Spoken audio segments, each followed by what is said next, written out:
जय श्री हरि।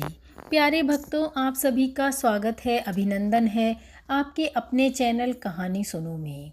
आज हम गजेंद्र और गृह मुक्ति की कथा सुनेंगे। भक्तगणों, कथा बहुत ही सरल शब्दों में हम सुनेंगे। चलिए आइए आरंभ करते हैं। मन लगाकर इस कथा को मेरे साथ श्रवण कीजिएगा।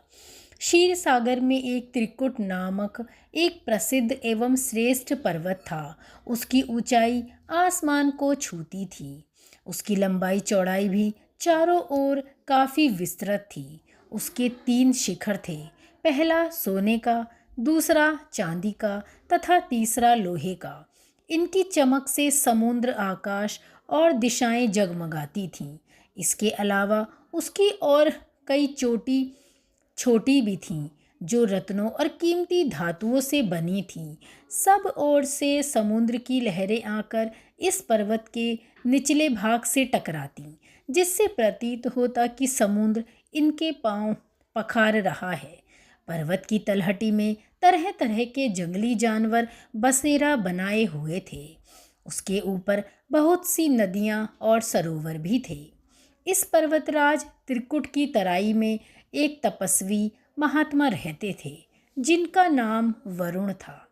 महात्मा वरुण ने एक अत्यंत सुंदर उद्यान में अपनी कुटिया बनाई थी। इस उद्यान का नाम था ऋतुमान।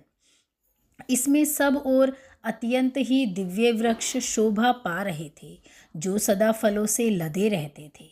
इस उद्यान में एक बड़ा सा सरोवर भी था, जिसमें सुनहरे कमल खिले रहते थे तथा विविध जाति के कुमुद, उत्पल, शतदल कमल अपनी अनूठी छटा बिखराते थे। हंस, चक्रवाक और सारस आदि पक्षी झुंड के झुंड भरे रहते थे।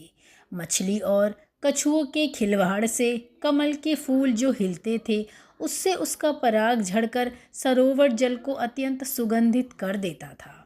कदम्ब, नरकुल, बेत, बेन आदि वृक्षों से यह घिरा रहता था। क्षीर सागर से त्रिकुट पर्वत पर सब कुछ ठीक ठाक चल रहा था। एक बार एक दर्दनाक घटना घट गई। इस विशाल पर्वत के घोर जंगल में एक विशाल मतवाला हाथी रहता था। वह कई शक्तिशाली हाथियों का सरदार था। उसके पीछे बड़े बड़े हाथियों के झुंड चलते थे। इस गजराज से उसके महान बल के कारण बड़े बड़े हिंसक जानवर भी डरते थे।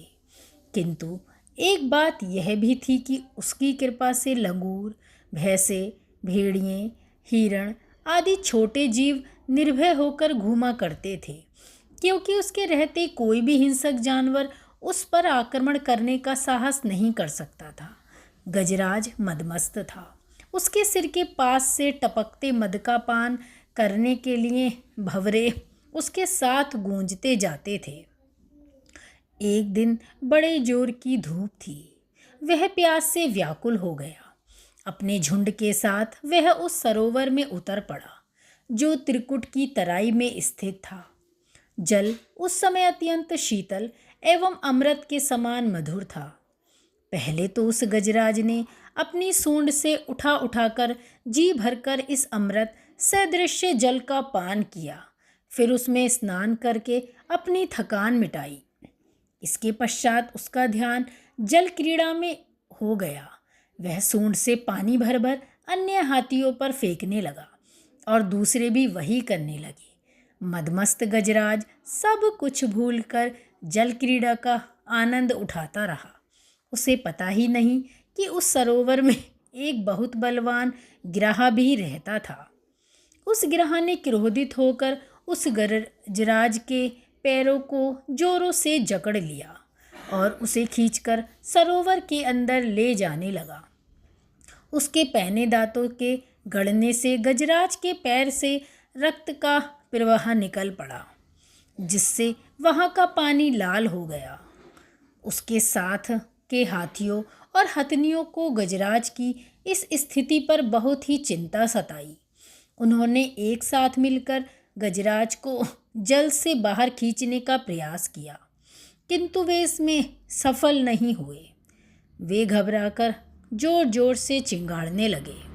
इस पर दूर दूर से आकर हाथियों के कई झुंडों ने गजराज के झुंडों से मिलकर उसे बाहर खींचना चाहा, किंतु यह सम्मिलित प्रयास भी उनका विफल ही रहा। और फिर सभी हाथी थक कर शांत हो गए और अलग हो गए। अब ग्राहा और गजराज में घोर युद्ध चलने लगा। दोनों अपने रूप में काफी बलशाली थे और हार मानने वाले भी नहीं थे। कभी गजराज ग्राहा को खींचकर पानी के बाहर लाता तो कभी ग्राहा गजराज को खींचकर पानी के अंदर ले जाता, किंतु गजराज का पैर किसी तरह ग्राहा के मुख से नहीं छूट पा रहा था, बल्कि उसके दांत गजराज के पैर में गड़ते ही जा रहे थे और सरोवर का पानी जैसे पूरी तरह लाल हो चुका था। गज और ग्राहा के बीच युद्ध कई दिनों तक चलता ही रहा। अंत में अधिक रक्त बह जाने के कारण गजराज शिथिल पड़ने लगा। उसे लगा कि अब वह ग्राहा से परास्त हो ही जाएगा। उसको उस समय कोई उपाय नहीं सूझ रहा था और अपनी मृत्यु को समीप पाकर उसे भगवान नारायण की याद आई। पूर्व जन्म की निरंतर भगवत आराधना के फलस्वरूप उसे भगवत स्मृति हो आई। उसने निश्चय किया कि मैं कराल काल के भय से चराचर प्राणियों के शरण्य सर्वसमर्थ प्रभु की शरण ग्रहण करता हूँ। इस निश्चय के साथ गजेंद्र मन को एकाग्र कर पूर्व जन्म में सीखे श्रेष्ठ स्रोत द्वारा गजेंद्र मोक्ष स्तुति करने लगा।